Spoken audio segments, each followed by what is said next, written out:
उपचुनाव और उपचुनाव में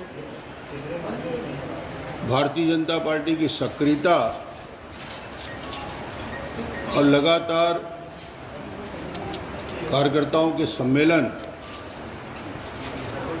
और व्यापक जनसंपर्क के बाद जो वातावरण खैरागढ़ में दिख रहा है, भारतीय जनता पार्टी के पक्ष में खैरागढ़ उपचुनाव का वातावरण पूरी तरीके से एक तरफा समर्थन भारतीय जनता पार्टी के प्रत्याशी हमारे जो लगातार उस क्षेत्र में सक्रिय रहे कोमल जंघेल जी के पक्ष में वातावरण का निर्माण हो चुका है। और कांग्रेस के कार्यकर्ता अपने मुख्यमंत्री से प्रश्न कर रहे हैं कि हम किन मुद्दों को लेकर जाएंगे। 3.5 साल बीतने के बाद भी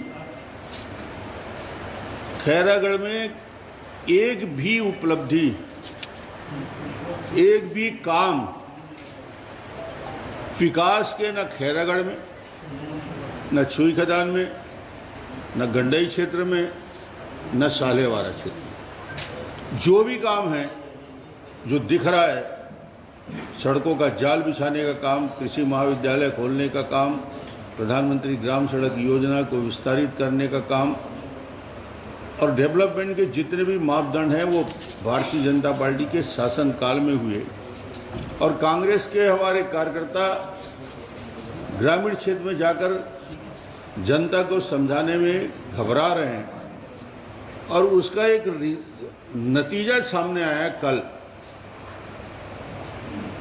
छत्तीसगढ़ ही नहीं, देश के इतिहास में पहली बार होगा कि किसी उपचुनाव में मुख्यमंत्री एक उपचुनाव के लिए घोषणा पत्र जारी करें। आज तक मैंने 15 साल मुख्यमंत्री रहा, पूरे देश में मैं देखता हूं कहीं घोषणा पत्र उपचुनाव के लिए जारी नहीं होते। पार्टी की घोषणा पत्र एक बार बनती है और इनकी भी घोषणा पत्र बनी थी, जन घोषणा पत्र। 3.5 साल निकलने के बाद भी जन घोषणा पत्र के वादे अधूरे हैं और नए घोषणा पत्र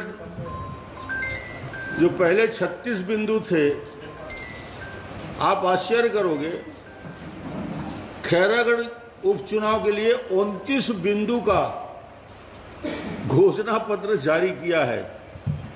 ये आश्चर्य इसलिए कि 29 बिंदु महत्वपूर्ण विषय जिसकी मांग खैरागढ़ की जनता कर रही थी, 3.5 साल से देवव्रत कर रहे थे, उनमें से एक भी काम नहीं हुआ 3.5 साल में, जिसको माइलस्टोन कहा जा सकता है। और ये अधूरे घोषणा पत्र की वजह से कांग्रेस में निराशा थी और अचानक मुख्यमंत्री को घोषणा पत्र जारी करने की ज़रूरत पड़ गई।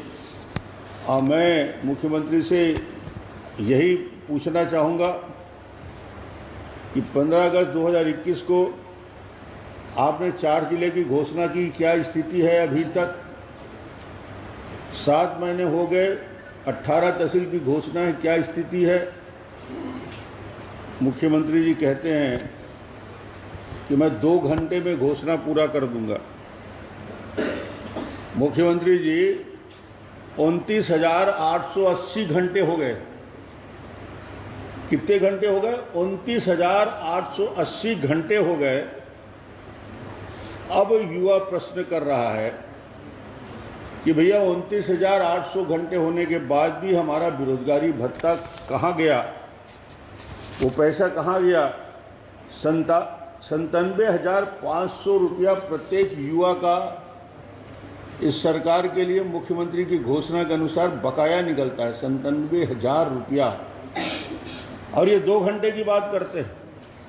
29,800 यानी करीब करीब 30,000 घंटे हो गए।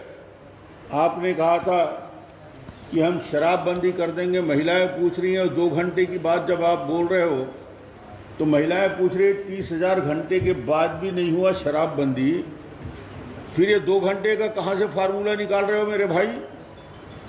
अनियमित कर्मचारियों को नियमित करने के लिए उनको तो छटनी शुरू हो गई। उनको कहा था कि हम सरकार बनते ही घोषणा पत्र में करेंगे और इनको रेगुलर करेंगे, उनकी सबकी छटनी हो रही है।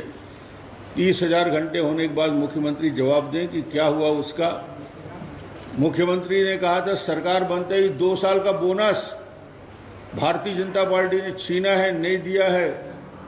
बड़े दुखी मन से कहते थे कि हम 2 साल का बोनस देंगे। आखिरी बजट भी अब प्रस्तुत, चौथा बजट प्रस्तुत हो गया, मगर 2 साल का